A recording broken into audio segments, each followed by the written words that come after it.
بسم اللہ الرحمن الرحیم۔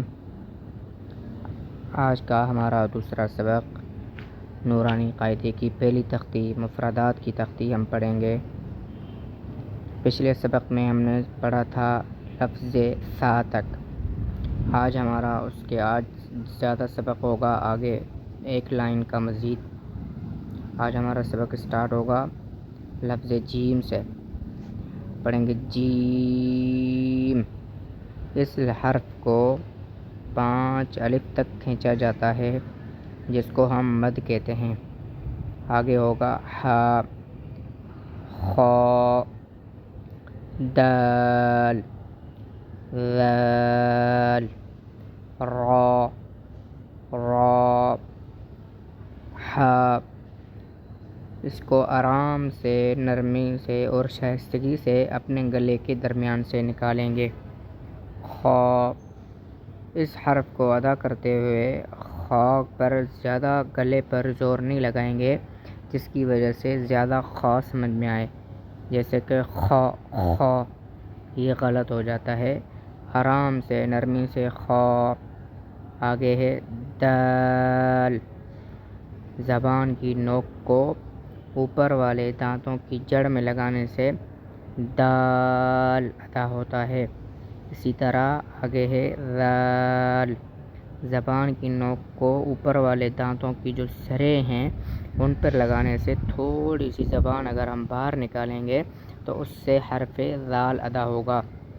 اسی طرح آگے ہے را۔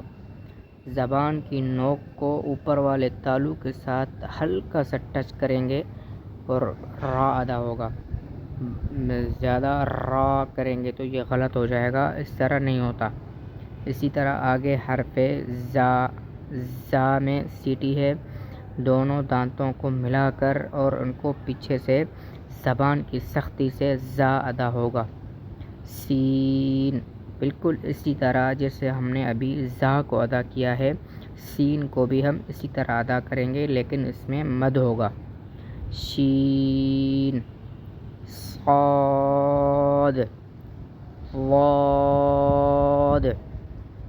لفظ سین میں مد ہوگا، لیکن دونوں دانتوں کو درمیان میں بند کریں گے، جس سے سیٹی کی آواز ہلکی سی پیدا ہوگی۔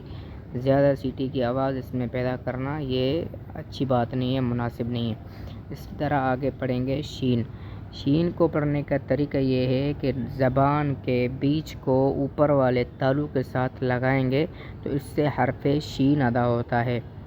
زبان کے درمیان کو، زبان کے بیچ کو بالکل اوپر، جو زبان کے بیچ کے جو اوپر والا تالو ہے اس سے لگانے سے شین ادا ہوتا ہے۔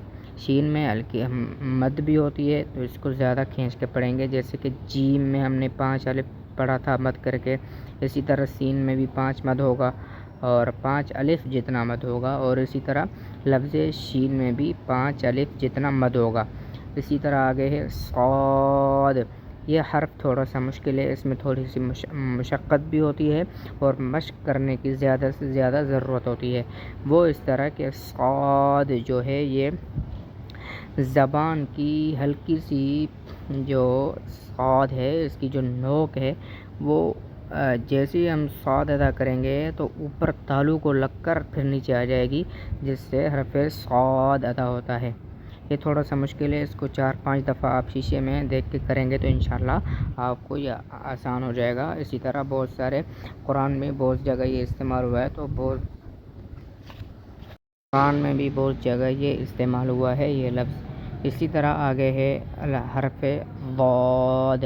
اس میں تھوڑی سی مشقت ہوتی ہے، وہ یہ ہے کہ زبان کی دونوں جو کروٹیں ہیں وہ اوپر والے دانتوں کے جو داڑیں ہیں، یعنی دانت جہاں ختم ہوتے ہیں اس سے آگے ہماری داڑھ شروع ہوتی ہے، ان میں لگنے سے حرف ضاد ادا ہوتا ہے۔ تھوڑی بہت کوشش کرنے کے بعد انشاءاللہ یہ حروف صحیح ہو جائیں گے۔ امید کرتا ہوں کہ آج کی ویڈیو آپ کو پسند آئی ہوگی۔ اپنی دعاؤں میں یاد رکھیے گا اور